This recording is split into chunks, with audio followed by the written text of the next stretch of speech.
Estados Unidos, hoy, Hammondsport, cerca de New York. Este hombre se llama Cole Pallen, es el piloto más loco de América. Va a tratar por primera vez de hacer volar un Ario de 1910. Desde hace medio siglo esta maquinaria de tela, bambú y alambre se ha echado a perder en un granero. Cole Pallen ha empleado un año en reconstruirlo. Acaba de lograr hacer girar el viejo motor de 40 caballos. ¿Por qué todo esto? ¿Para salvar un testigo del pasado? ¿Por la dicha de volar? ¿Por el riesgo? Es el momento de la verdad. He ahí al artista, solo, a bordo, sin paracaídas, como en aquella época.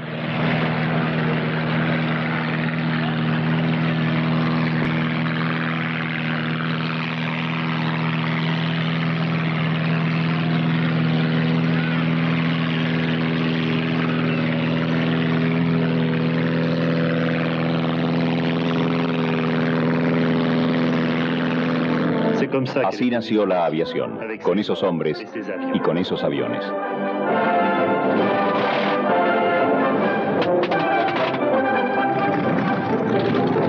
TF1 y Pathé Cinema presentan Historia de la aviación.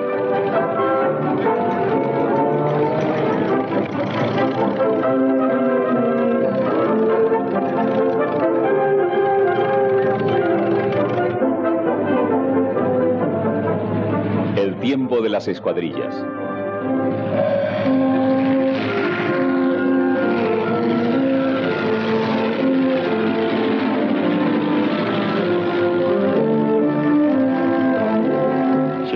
Al principio fue el tiempo de los meetings. Los Wrights, los Voisin, los Farman y Blériot, el vencedor de la Mancha, se reencontraban en la gran semana de la aviación de Champagne, en agosto de 1909. Esa reunión de Reims, que despierta el entusiasmo de los deportistas, despierta también el interés del gobierno.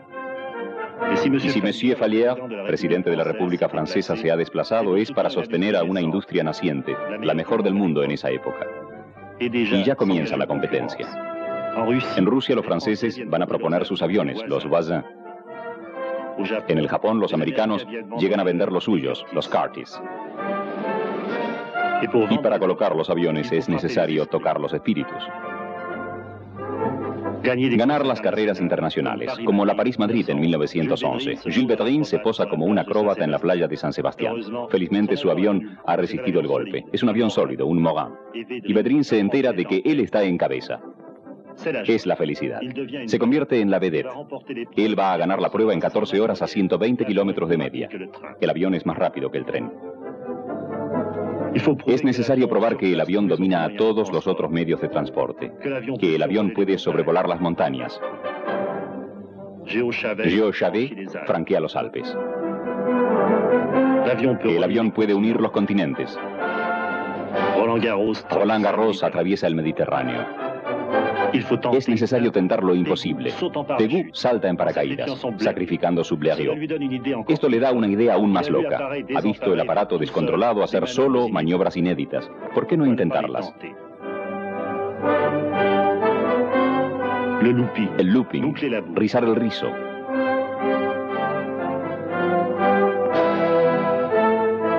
Y él lo va a lograr delante de 10.000 espectadores ávidos de emociones fuertes. Para Pegu, la gloria. Para Blériot, el constructor del avión, una muy buena publicidad. Los aviones comienzan a venderse. El señor Blériot puede editar un verdadero catálogo. Lo mismo que Farman, que propone toda una gama de aparatos de 10.000 a 33.000 francos. Para comprarlos es necesario ser muy rico o militar. Los italianos, antes que nadie, utilizan el avión en una operación de guerra. Es en 1911, durante la conquista de Tripolitania. Los Blériot, los Mack y los Taube son muy útiles para localizar al enemigo. Los alemanes retienen la enseñanza. Desde 1912 crean 3 escuadrillas de Taube y de Aviatik para el reconocimiento.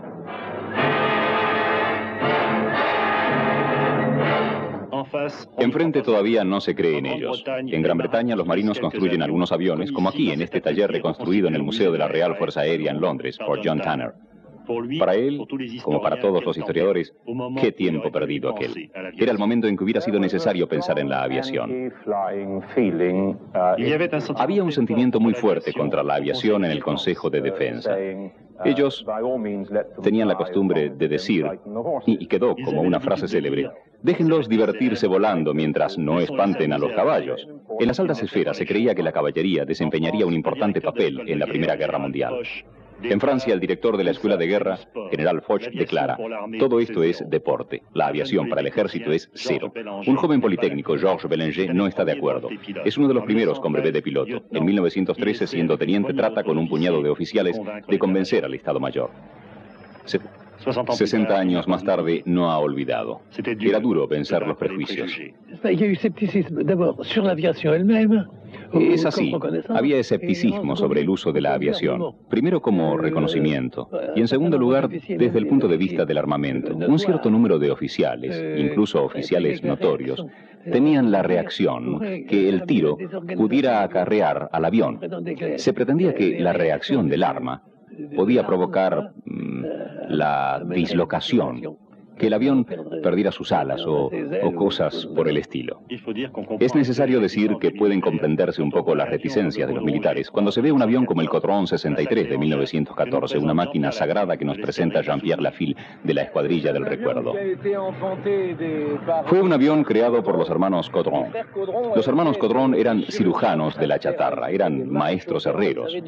Debieron hacer un curso con una araña porque, como ustedes ven, hay hilos por todas partes. El avión es relativamente frágil, aparentemente, pero está muy firme gracias a tirantes duros y cuerdas tensas. Instalarse a bordo es divertido porque es necesario sortear varios obstáculos y no meter el pie en las trampas. Aquí hay un pequeño escalón y ya estamos a bordo. Ustedes saben que durante mucho tiempo los pilotos no quisieron colocarse en cabinas cerradas porque temían no saber pilotear, al no sentir el efecto del viento y las ráfagas del aire y todo eso. Ahora bien, es indiscutible que un avión como este se pilotea con únicamente sensaciones. No hay instrumentos fiables. Se han puesto algunos instrumentos dentro, pero prácticamente no sirven para nada. Primero que no se los mira jamás y luego que son completamente falsos. Y entonces se vuela con el silbido entre los cables, se vuela con las ráfagas de aire, se vuela con el ruido del motor, del cual se siente cada pasaje de pala, y se vuela también con las gotas de aceite que saltan del motor. Las antiparras son para protegerse de las gotas de aceite y el trapo es para limpiarlas cada 5 minutos porque si no, al cabo de un corto tiempo no se vería nada y uno sería incapaz de pilotear. Contacto.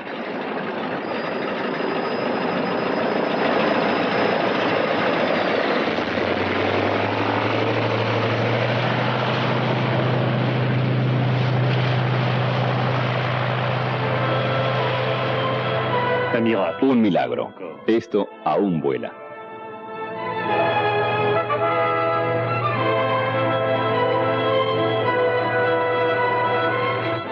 Y es así como partieron a la guerra los aviadores franceses el 2 de agosto de 1914.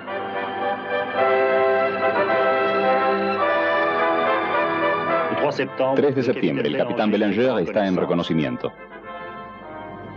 Se inclina y ve un movimiento imprevisto de las tropas alemanas. Ve el ejército de von Kluck cambiar de dirección, partir hacia el este, hacia Borgoña.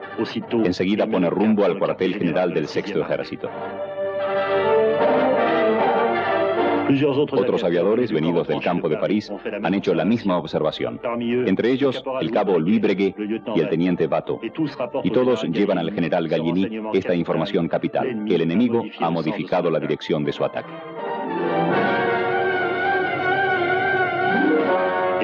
Y toda esta guerra va a cambiar. Gallieni enviará a sus taxis hacia el Marne. Joffre desencadenará su contraofensiva y la batalla va a ser ganada. En adelante los estados mayores mirarán con más respeto a esos aviadores que acaban de contribuir para la victoria.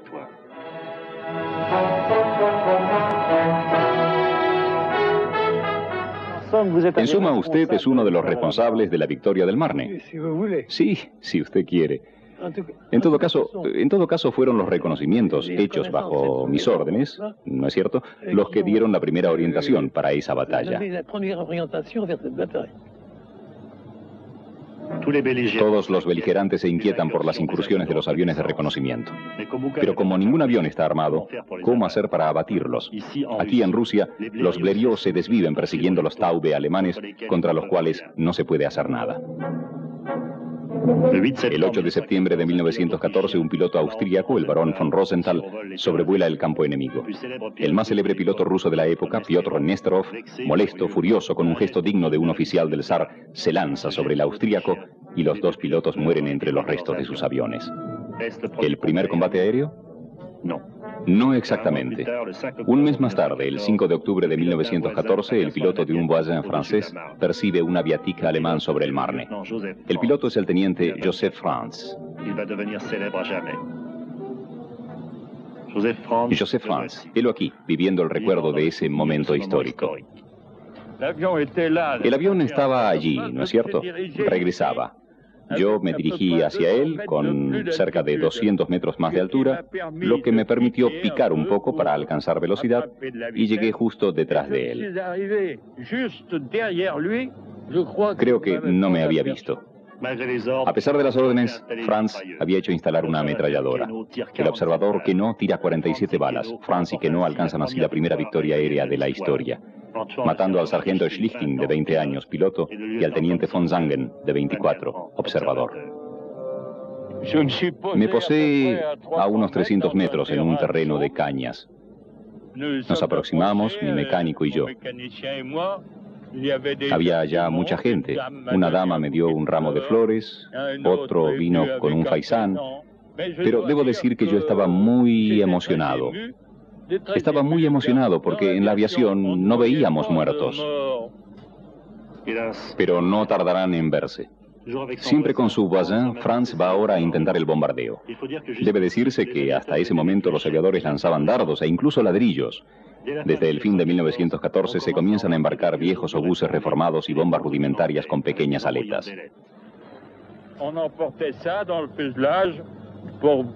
Las llevábamos a bordo para lanzarlas sobre las formaciones enemigas todas las veces que fuera posible, porque era difícil a 700, 800, 1000 o incluso 1500 metros distinguir, sin largavistas, de qué se trataba. Entonces se arrojaban los obuses por la borda con una precisión muy aleatoria. Sobre territorio alemán como Estrasburgo y Metz, la actividad era febril. Es necesario detener esta nueva amenaza francesa. Esto se logrará rápidamente. En el 14 y en el 15 la aviación del Kaiser cuenta con más de 500 aparatos, una flota homogénea, temible, servida por jóvenes y brillantes hidalgos prusianos. Uno de ellos, Hans-Georg von der Osten, recuerda este periodo exaltante. Para nosotros era una pasión. Había que enrolarse en la aviación y, si era posible, hacerse piloto de caza. Con sus albatros de la Calavera librarán verdaderos combates donde los franceses llevarán a menudo la peor parte.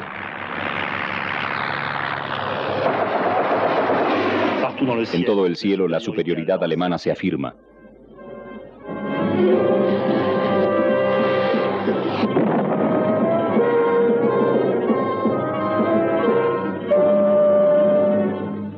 Pero del lado francés todo va a cambiar, gracias a un hombre, el comandante Barès, quien ruega a Joffre por la organización de un verdadero ejército del aire.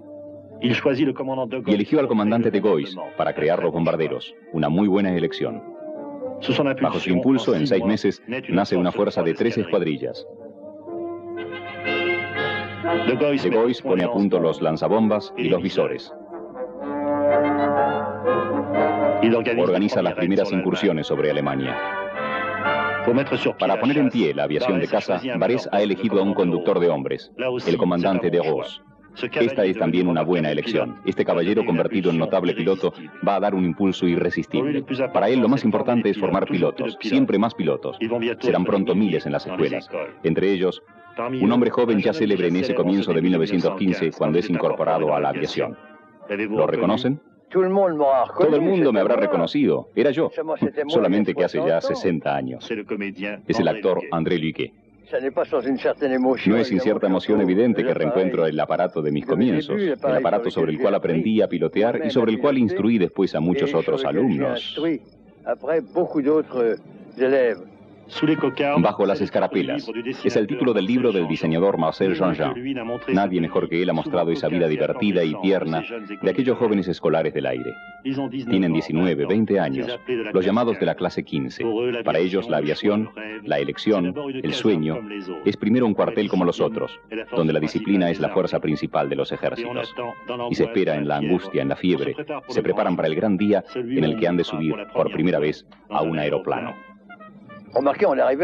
Noten ustedes que se llegaba a volar muy pronto, porque en esa época eran necesarios 3 meses para hacer a un piloto, no más. Yo llegué a la escuela de Crotoy en mayo y obtuve el brevet el 31 de julio de 1915 exactamente. Antes de aprender a volar era necesario aprender a marchar derecho. Nos colocaban en un pequeño aparato al cual se le habían recortado las alas de manera que no podía despegar. No tengo necesidad de decirles que nos esforzábamos y hacíamos todo lo posible para dar un salto con el aparato, pero difícilmente se lograba eso. Y entonces, si uno se dejaba golpear por un golpe de viento en el timón del aparato, se hacía lo que llamábamos el caballo de madera. Es decir, que el aparato se volvía sobre sí mismo y en ese momento, si el viento era un poco fuerte o si no se apagaba el motor a tiempo, se corría el riesgo de capotar, es decir, clavarse de trompa. Pero el Caudron G3, ese pequeño aparato cubierto de tela, volaba realmente bien, planeaba realmente bien, era realmente seguro, era tan liviano que era necesario verdaderamente embestir el planeta, como se decía entonces, a pleno motor para romperse la crisma. Se decía, los pilotos decían que para matarse sobre un Caudron G3 era necesario llevar un revólver. Ya saben más o menos pilotear. Ahora hay que enseñarles a tirar. Y todos los voluntarios, los antiguos artilleros, los infantes, los de caballería, helos aquí, todos, con los uniformes mezclados, impacientes por convertirse en pilotos de caza. Helos aquí, tomando conocimiento sobre el armamento de los aviones. Al comienzo, en el 14, era el observador el que tiraba, como en un desfile, de pie, en su avión, lento y vulnerable. Herbemont, sobre el Viper du Sein, había probado ya colocar una ametralladora delante. Es el principio mismo del avión de caza. Se instala luego una ametralladora sobre el ala que dispara por encima del campo de la hélice. Eso no es cómodo para pilotear. La ametralladora se convierte en fija con un disparador flexible. Es un progreso y será utilizado largo tiempo. Pero para que el disparo sea más rápido, el arma más manejable, es necesario poder disparar a través de la hélice. Roland Garros pone a punto sobre su Morane un sistema de hélice blindada, pero el rendimiento es mediocre. La verdadera solución será encontrada por un joven ingeniero holandés que trabaja para los alemanes, Anthony Fokker. En su sistema, el paso de la hélice comanda el gatillo del arma. Cada vez que las palas pasan delante del cañón, el disparo se detiene y retoma enseguida. Es la sincronización. La ametralladora puede al fin tirar a través de la hélice. Un progreso enorme. Y enseguida los alemanes instalarán 2 ametralladoras Spandau, armas temibles que no se trababan nunca.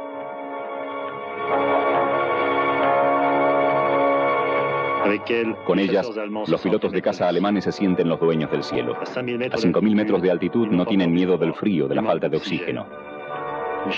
Ellos buscan su presa en el cielo de Francia.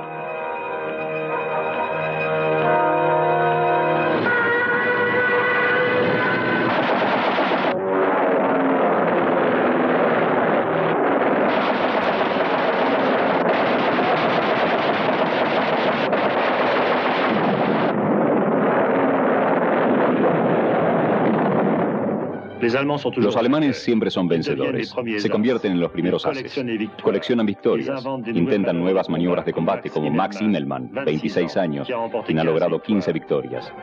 Y Oswald Bölke, en 1916, ya tenía 40 victorias.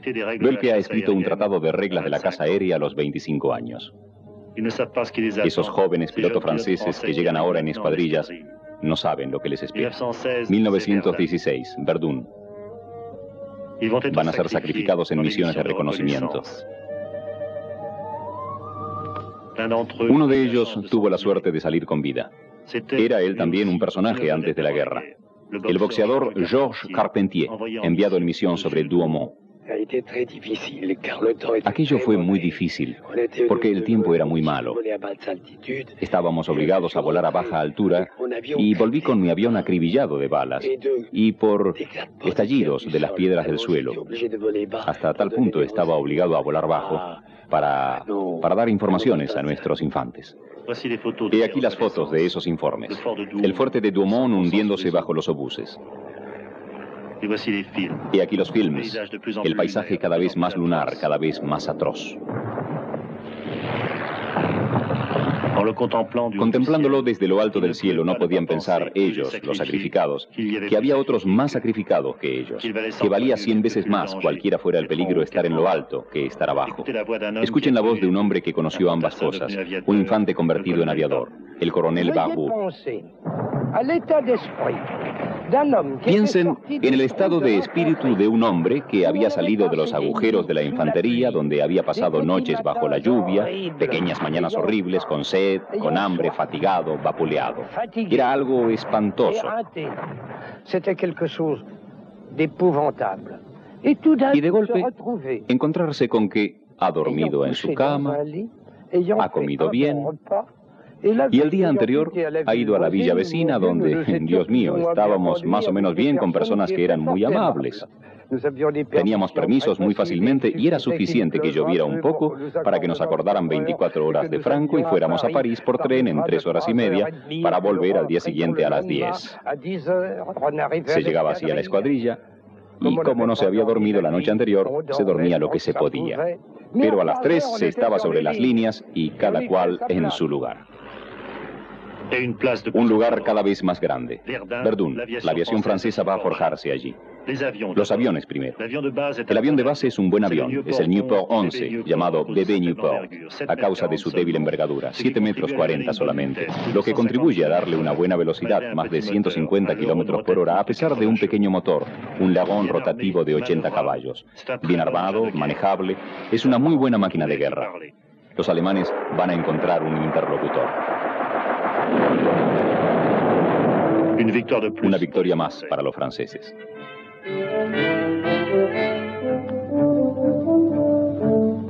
No es fácil acreditarse una victoria. El testimonio del piloto no es suficiente, ni mucho menos. Es necesario que el avión enemigo caiga en nuestras líneas y que 2 testigos, que no se conozcan y que no conozcan al piloto, den un informe detallado del combate.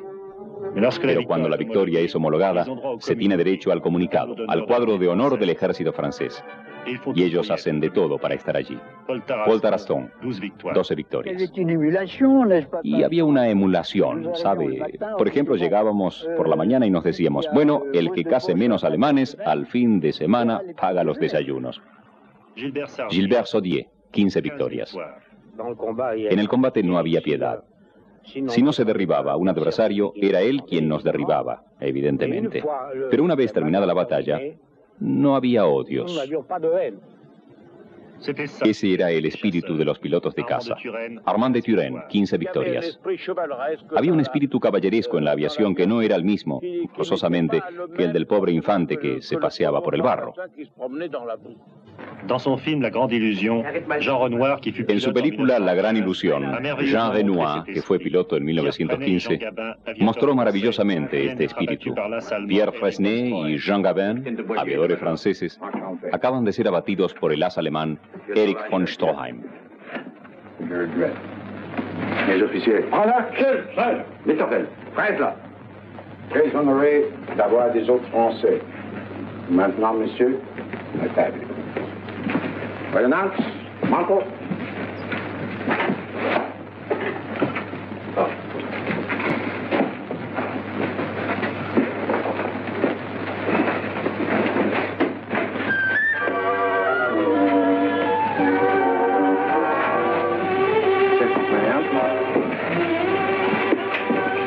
Was mocht in jullie boorden? Nou, zijn zeker het meester? J'ai connu un Boileau à Berlin. Un comte de Boileau. Ah oui? C'était mon cousin, Edmond Boileau. Il était attaché militaire. He was a marvelous rider. In the good old times, hein? Maintenant, il est aviateur dans la chasse. That's so. Mais vous mangez pas? Bah, je ne peux pas couper ma viande, alors... Vous permettez? Avec plaisir, merci. Vous parlez bien français. J'ai travaillé chez Gnome, à Lyon. Sans blague. Moi aussi, je suis dans la mécanique.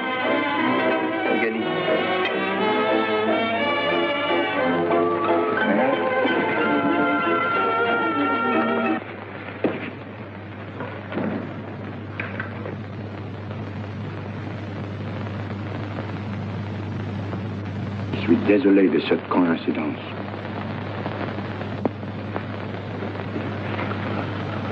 Die Erde unseren Verstorbenen tapferen Feinde leicht werden. Danke. Existieron sin duda esos encuentros de aristócratas, pero la realidad de la guerra para esos jóvenes era batirse. Alfred Artaud, 21 victorias. Creo que teníamos un poco la mentalidad del piel roja en pie de guerra, ¿sabe usted? Hubiera sido exacto si no fuera porque no arrancábamos las cabelleras. Es verdad que están un poco locos. Bourgeat, el seminarista, se dice que bendecía a sus víctimas antes de abatirlas.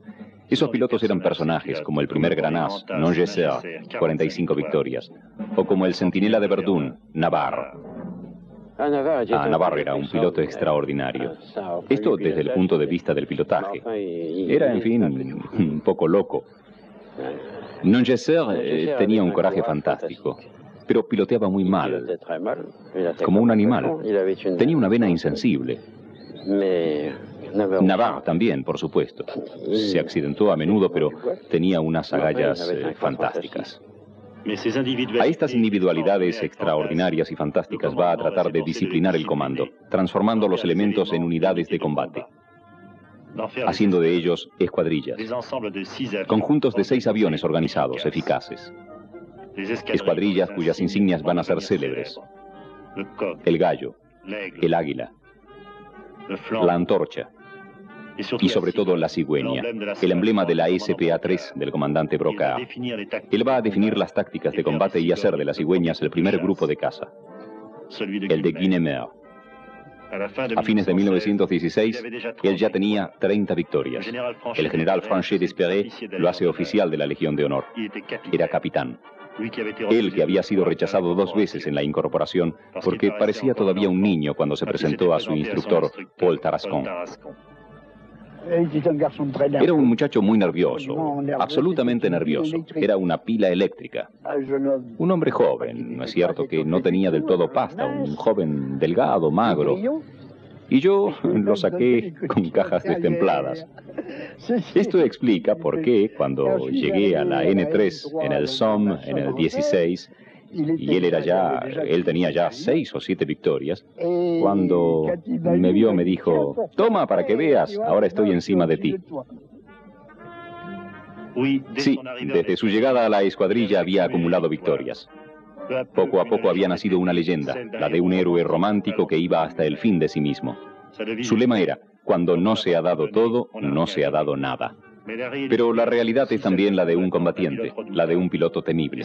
Y su avión, el Vieux Charles, es una nueva máquina superior en todos los aspectos a los aviones alemanes. Es el Spat 7, luego el Spat 13, con motor hispano de 220 caballos, que alcanza más de 200 kilómetros por hora. Con sus 2 ametralladoras sincronizadas, da muy pocas oportunidades al enemigo.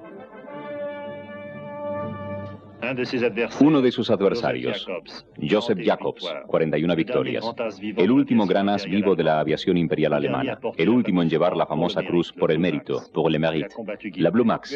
Él combatió contra Guynemer. Sí, yo ataqué a Guynemer. Era muy difícil, porque él volaba muy alto. Su avión trepaba mejor que los nuestros. Él se encontraba siempre sobre nosotros. Al fin, ya lo esperábamos. Conocíamos muy bien su táctica de combate. Después de haber abatido 53 aviones enemigos, Guynemer desapareció en circunstancias que permanecen aún hoy en el misterio. En el cielo de Poulcapelle, en Bélgica, el 11 de septiembre del 17. No solo había Nieuports y Spats en nuestro cielo, había centenares de aviones de caza ingleses. El Sopwith Pup era, con el Sopwith Camel, la punta de lanza de lo que iba a llamarse pronto la Royal Air Force. Los ingleses construyeron cerca de 6.000. Buenos aviones, aunque un poco delicados para manejar. Aún tienen motores franceses, el Rhône o el Clerget, rotativos, de 80 a 130 caballos. Pero he aquí que llega el Bristol Fighter, y con él se afirma una nueva superioridad británica, la de los motores Rolls-Royce. Escuchen el sonido de este Falcon 12 cilindros, 260 caballos. Con solo oírlo, uno no puede imaginar una mecánica mejor.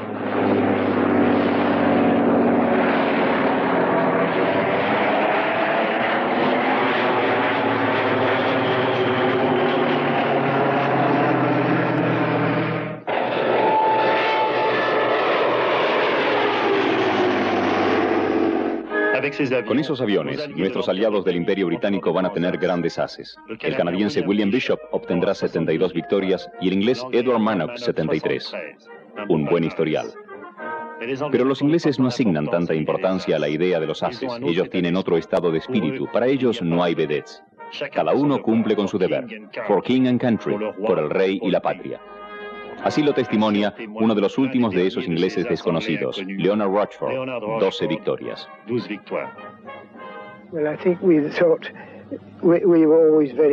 Bueno, lo que siempre pensábamos era que había que cumplir bien la tarea. Y amábamos esa tarea. Despegábamos e íbamos a tratar de derribar lo más posible.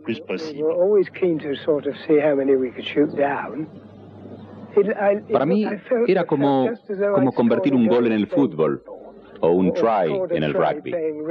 Pour moi, c'était chaque fois comme si j'avais marqué un but au football ou un essai au rugby. Esto puede parecer gracioso, pero así era.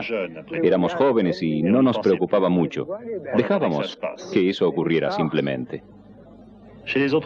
Entre otros aliados, como los italianos, es la alegría de batirse, es el coraje total. El comandante Francesco Baracca acaba de alcanzar su victoria número 34. Ha venido aquí a alentar al poeta Gabriele D'Annunzio, que se prepara para ir a lanzar sus panfletos sobre Viena. Panfletos donde se proclama: nosotros somos el viento de la libertad, los italianos, la locura soberbia. Los belgas, el coraje tranquilo, del cual el as Billy Coppens de Houthulst es la viva imagen. En el cielo de Flandes se especializó en la caza de Drakens, es decir, los globos cautivos alemanes inflados con hidrógeno. Se los veía elevarse sobre las líneas y metódicamente el observador corregía los tiros de la artillería germana. No era tan fácil abatirlos. Estaban bien defendidos desde el suelo. Había grandes peligros. Por mi parte, yo pagué con una pierna. Solo que, ¿qué quiere usted? Cuando la infantería, en la cual yo había vivido durante 1 año y medio antes de ser aviador, cuando la infantería hace el llamado a un aviador, uno va. Como ellos me llamaron personalmente, yo fui. Billy Coppens nos dice que las balas atravesaban a menudo el globo sin causarle gran daño. El observador disponía de un paracaídas, cosa rara en esa época, y los auxiliares, en tierra, podían recoger el globo deteriorado, plegarlo, repararlo y llevarlo a otro sector.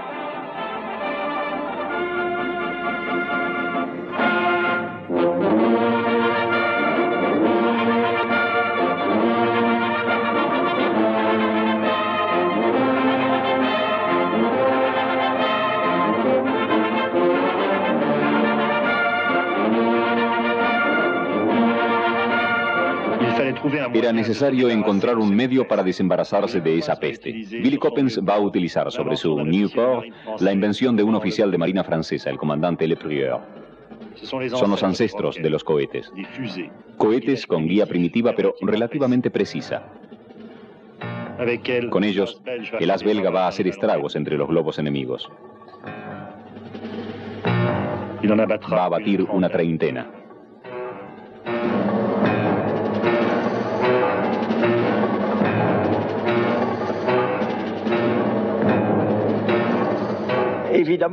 Evidentemente, cuando había tenido éxito, me embargaba una euforia formidable. Qué cosa curiosa, se apagaba en cuanto aterrizaba. Y al día siguiente recomenzaba. Así era la guerra. Se abatía un Draken y enseguida había otro en el sector. Y los Zeppelin, otra peste. Los alemanes colocarán en servicio más de 120 dirigibles. Con ellos se inauguran los primeros bombardeos de noche sobre París y sobre Londres. Pero para las tripulaciones, qué calvario. Los monstruos prehistóricos se desplazan a solo 50 kilómetros por hora. Las misiones duran 10, 15 horas entre ese enredo de hierros con el ruido ensordecedor de los motores diésel. y los cazas ingleses vienen a ametrallarlos e incluso a bombardearlos. Más de la mitad de los Zeppelin perecerán con sus tripulaciones. El mal tiempo hará el resto, como con este L-49, uno de los más grandes, que se ve aquí volteado lamentablemente en Bourbon-les-Bains, en el Alto Marne. La historia de los Zeppelin es una historia dramática, la historia de un capricho. Es también otra historia. En todo caso, a fines del 17 no se hablará más de ellos. Es necesario decir que los espíritus estaban en otra cosa. Era tiempo de enviar los monstruos al museo. Alemania debe afrontar un nuevo enemigo. ¿Y qué enemigo? Anunciada con fanfarrias, la entrada en guerra de los Estados Unidos el 6 de abril de 1917 dará una alegría inmensa a los aliados. ¡Viva la poderosa América! Hace largo tiempo que se los esperaba. Por supuesto, había ya un puñado de americanos que se batían en Francia. Los voluntarios de la escuadrilla Lafayette, con su célebre insignia a la cabeza del Sioux. Con héroes como Lufbery, 17 victorias, muerto por Francia. William Lambert de Chicago se batía desde 1915 con los canadienses. Como todos los pilotos americanos, no se hacía muchas ilusiones sobre lo que representaba exactamente la aviación de los Estados Unidos en 1917. Cero. No teníamos nada. Ustedes deben comprender que nos hacía falta utilizar el material de ustedes o el inglés. No teníamos ni un avión, ni uno. Fue necesario que los ingleses y los franceses nos enseñaran a pilotear y nos proveyeran de aviones. Pero América es América. 3 meses después de la entrada en la guerra, las fábricas trabajan a pleno rendimiento. No hay demoras con estudios prolongados. Se construyen bajo licencia muy rápido los mejores aviones de los aliados. Así, 5.000 de Havilland de H-4 van a salir de las fábricas americanas. 10.000 pilotos serán formados, 2.500 van a ser enviados a Francia. Conformarán 45 escuadrones de combate, escuadrillas de primera línea, una fuerza de 800 aviones que hará sentir su peso en la guerra, y en buen momento. Es lo esencial para los americanos, intervenir en número, no preocuparse por las hazañas individuales. En cuanto a los ases, lo más importante es que estuvieron en el lugar apropiado, en el momento apropiado y bajo las circunstancias apropiadas. Y además, tuvieron suerte. Algunos de nuestros muchachos, siendo buenos, excelentes pilotos de caza, jamás abatieron un avión alemán. De ahí la modestia americana. William Lambert abatió 22 aviones alemanes. Es el segundo as americano, justo detrás del capitán Eddie Rickenbacker, con 26 victorias. El ídolo de América. La leyenda dice que su peor adversario fue el Barón Rojo. Se llamaba Manfred von Richthofen. Tenía 25 años y a fines del 17 más de 50 victorias. Pero ¿por qué se lo llamaba el Barón Rojo? Un piloto de su escuadrilla, Hans-Georg von der Osten, responde. Se lo llamaba el Barón Rojo porque siempre hacía pintar sus aviones de rojo. Le habíamos dicho al comienzo, cuidado, así vas a ser fácilmente localizado. Y él nos respondió, no, así causo miedo al enemigo. Su avión favorito era el Fokker DR-1, el famoso Fokker triplano. Anthony Fokker lo había diseñado especialmente para Richthofen.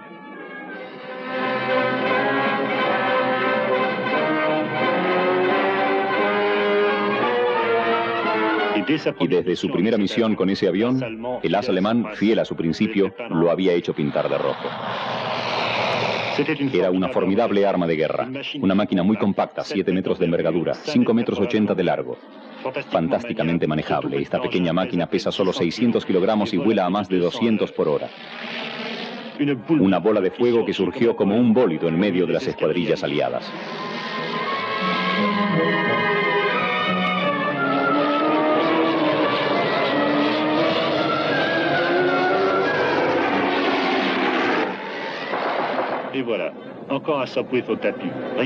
Y ahí tienen, otro Sopwith al suelo. No sorprende que los ingleses no lleven a Richthofen en su corazón. Leonard Rochford dice de él, se puede decir hasta cierto punto que él elegía cuidadosamente a sus víctimas. Entre los aviones ingleses que abatió, había muchos que eran muy lentos. ¿Por qué?, le preguntan. ¿No estaba bien hacer eso? No, contesta. No he dicho eso. Estaba bien hacerlo. Era la guerra. Pero, ¿qué quiere decir usted con que elegía a sus enemigos?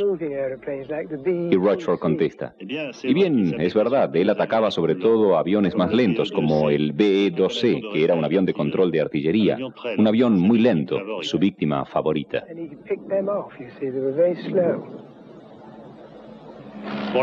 Para la caza aliada la orden era abatir a Richthofen. Todas las escuadrillas inglesas y americanas buscaban al triplano rojo, inaccesible y asesino. No se sabe verdaderamente cómo murió. Hay varias versiones, he aquí una. El domingo 21 de abril de 1918, el teniente Roy Brown, a bordo de su Sopwith Camel, descubre al triplano de Richthofen volando solo. Brown pica inmediatamente y dispara una ráfaga. Richthofen lo ve, escapa, arma sus ametralladoras y se dirige hacia Brown.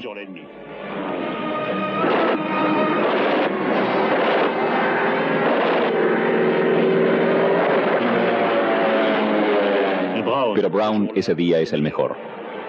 Vira, se pone a la cola de Richthofen y dispara la ráfaga mortal.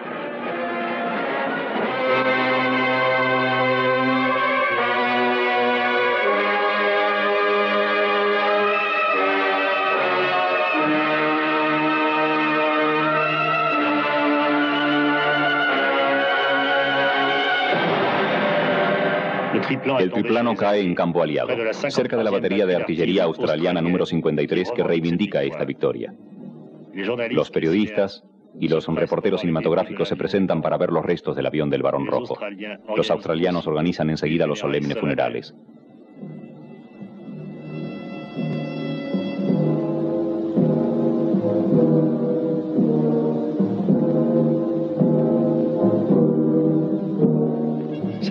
Es el último de los grandes ases que acaba de desaparecer. Es el último homenaje al último caballero. Después de esto, será el fin. No había caballerosidad, dice William Lambert, el as americano. En todo caso, no la vi. Era matar o ser muerto. Usted podía solo elegir entre vivir o morir. Y uno mataba o lo mataban. Terminados los Caballeros del Cielo, un nuevo tipo de hombre aparece. A la cabeza del circo Richthofen, Hermann Göring ha reemplazado al Barón Rojo. Brutal, ambicioso, sin escrúpulos. Göring, el futuro nazi. Y del otro lado, René Fonck es también un buen representante de esta nueva generación de cazadores. El nuevo as de los ases franceses es un técnico frío y metódico, un tirador perfecto. Alcanzó 75 victorias. Fonck, que me perdone, pero él los asesinaba. Él encontraba el medio de estar más alto que ellos, picar y con 3 o 4 balas alcanzarlos, bajarlos y luego escapar. Ya está lejano el tiempo de los héroes solitarios, e incluso las escuadrillas van a ser superadas. Y estamos ahora ante las escuadras aéreas, como esta fuerza aliada de 1.500 aviones que está lista para la ofensiva de Saint-Mihiel y que, es un signo, será comandada por un oficial americano, el coronel William Mitchell. 1918 es el comienzo también de las operaciones combinadas entre tanques y aviones, con un éxito que los alemanes asimilarán, no los franceses.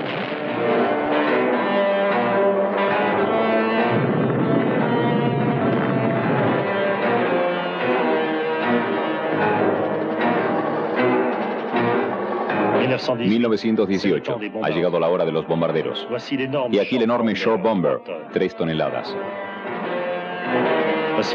El Caproni CA-42, 6 toneladas, con una carga de 1000 kilos de bombas. Estamos lejos de los que lanzaban dardos. En verdad, ha habido un gran progreso en 4 años. Finalmente, los mastodontes. En el otoño de 1918 llegan los Handley Page 400 y 1500.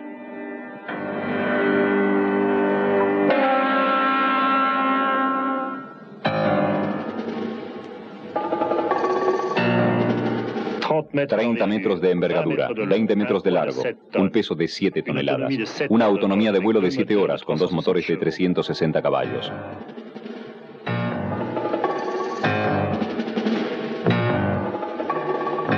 y un cargamento que va hasta las 30 bombas de 120 kilos, casi 4 toneladas de explosivos.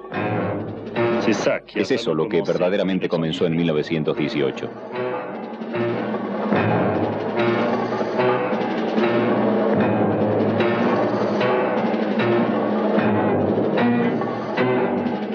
La aviación podía ahora atacar las ciudades y las fábricas, las poblaciones civiles.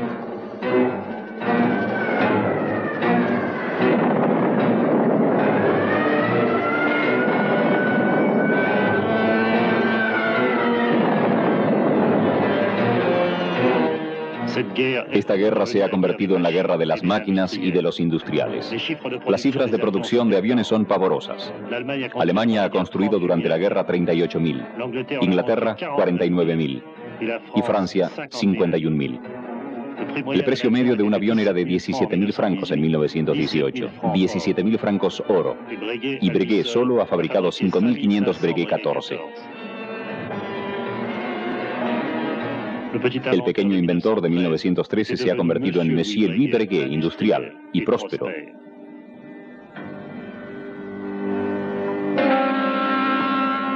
Henri Potez, el gran constructor francés de aviones, ha sido testigo de este surgimiento industrial. Fue una operación extremadamente favorable e innegablemente Breguet construyó hermosas fábricas. Por otra parte, se dio una situación envidiable. Los constructores como Blériot, Caudron, etc., tuvieron en ese momento una buenísima situación, es cierto.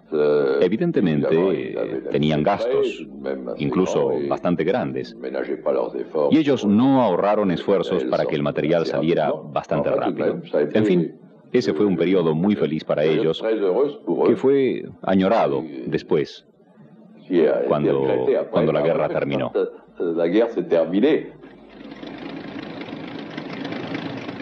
Sí, el lamento, la nostalgia, de los que hoy hacen volar aviones de combate y de los que los miran con los ojos del recuerdo, como Joseph Jacobs.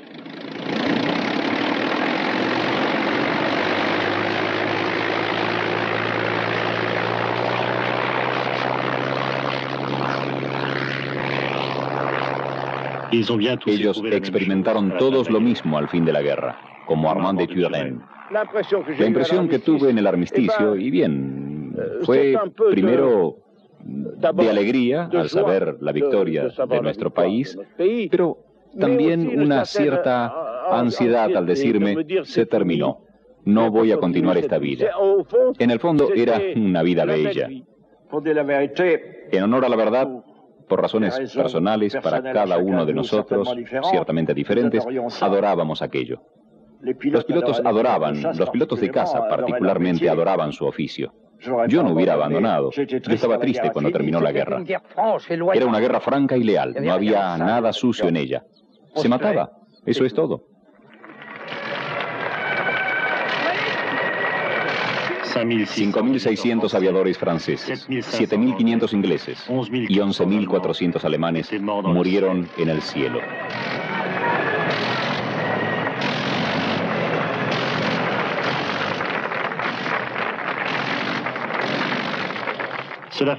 Hacía 15 años, apenas 15 años, que el hombre había volado por primera vez.